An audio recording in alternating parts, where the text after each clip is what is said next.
inherited the Arab image primarily from Europeans. In the early days, maybe 150 years, 200 years ago, the British and the French who traveled to the Middle East, and those who didn't travel to the Middle East, conjured up these images of the Arab as the Oriental other. The travel writers, the artists who fabricated these images and who were very successful, as a matter of fact. And these images were transmitted and inherited by us. We took them, we embellished them, and here they are. When you cross the mountains of the moon into our country, Mr. Tyrone, you will be stepping back 2,000 years. We have this fictional setting called Arabland, a mythical theme park. And in Arabland, you have the ominous music, you have the desert. We start with the desert, always the desert as a threatening place. We add an oasis, palm trees, a palace that has a torture chamber in the basement. The Pasha sits there on his, posh cushions with harem maidens surrounding him. None of the harem maidens please him, so they abduct the blonde heroine from the West who doesn't want to be seduced. When we visit Arabland, we must be aware of the instant Alibaba kit.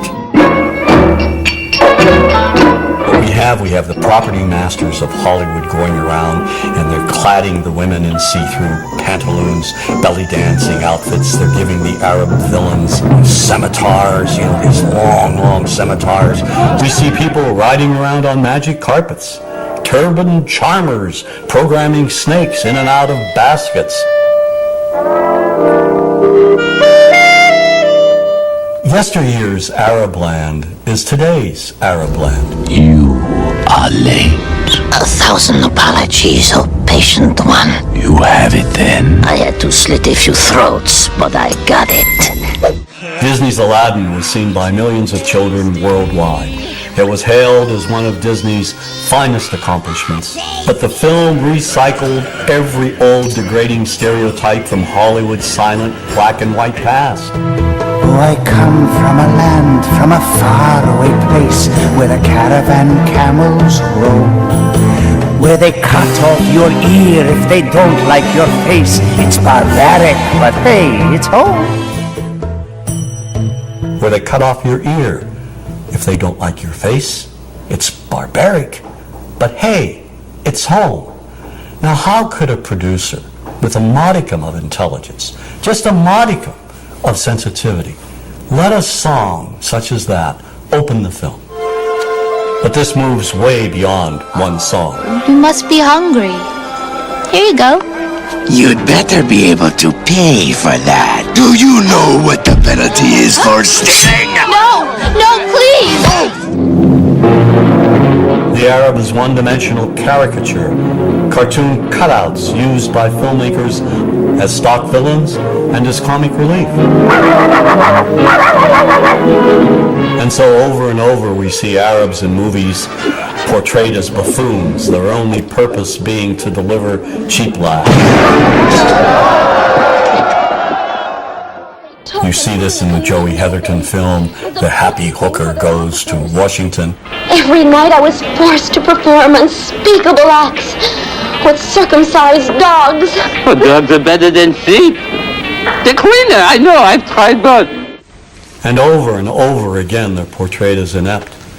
So, in a movie like True Lies, not only are the Arabs dangerous, they're also incompetent. We are all prepared to die.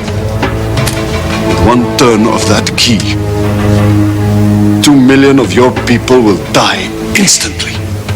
What key? That key!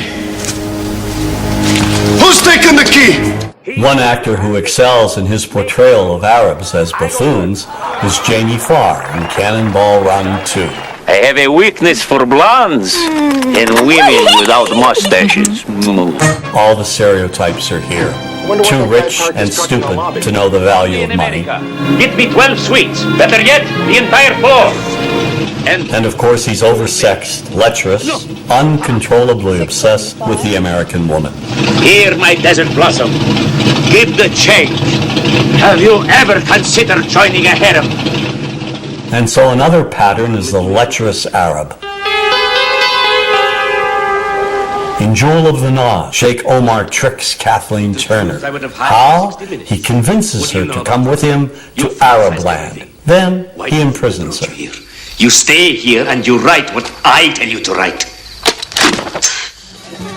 We see the same sort of ominous seduction and protocol. The entire plot revolves around an Arab emir's infatuation with the blonde, blue-eyed Goldie Hawn. In the Bond film, Never Say Never Again, Kim Basinger is abused by the most sleazy-looking Arabs imaginable. She's tied to a pole, stripped to her underwear, and auctioned off to primitive-looking Bedouins. And in Sahara, Brooke Shields is also kidnapped and presented to the lecherous Arab sheikh for his own perverted pleasure.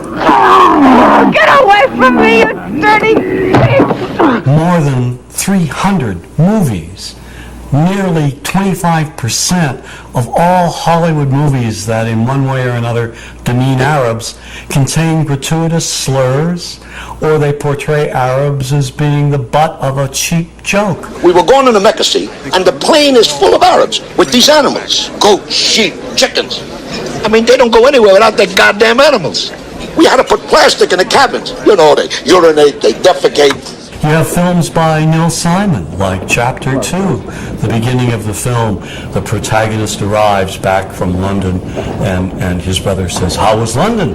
And he says, "Full of Arabs." How was London? Full of Arabs. Well, imagine if he had said, "Full of blacks, full of Jews, full of Hispanics." I mean, that's ridiculous. Why do we do these things? We got a bite. One of the most offensive films with the gratuitous images, Father of the Bride 2.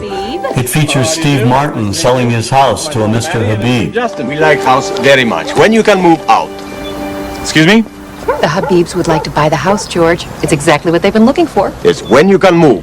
We need house a week from Wednesday, and my wife wants flour dishes in kitchen. You sell, we pay top dollar. When Habib's submissive wife tries to speak, he shouts gibberish at her.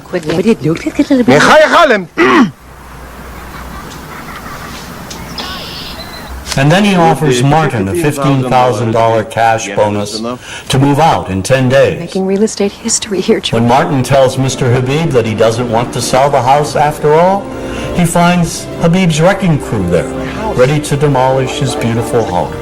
And in a scene that calls to mind one of the most degrading stereotypes of the Jewish people, Mr. Habib demands an extra $100,000 to sell the house that he has owned for just a day back to Martin. You want me to take out a loan on something I owned free and clear just 24 hours ago? Well, that is up to you, George. Your path, your fence, your memories. Now, if you looked at the other Father of the Bride films, Elizabeth Taylor, Spencer Tracy, there were no Arabs or Arab Americans. So why does Disney inject these horrific, sort of offensive characters in Father of the Bride Part 2? It's the same reason that in Gladiator, the slave traders who kidnap Russell Crowe and bring him back to Rome are Arabs.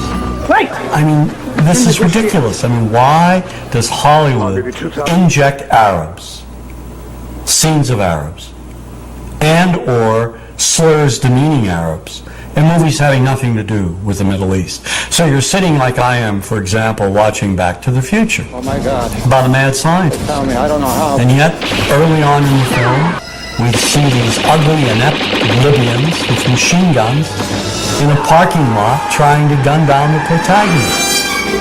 I mean, why?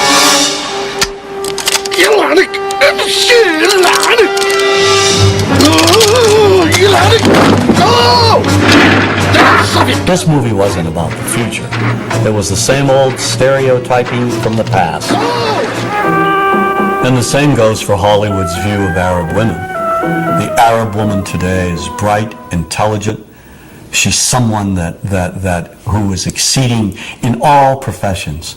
And yet this reality still is being denied us on silver screens. The highly sexualized belly dancer has been with us from the beginning of Hollywood's history, inspired by early images of the Orient as the place of exoticism, intrigue, and passion. But in recent years, this image has dramatically changed. The Arab woman is now projected as a bomber, a terrorist. Added to this image is what I call bundles in black. Veiled women in the background, in the shadows, submissive. It seems the more Arab women advance, the more Hollywood keeps them locked in the past.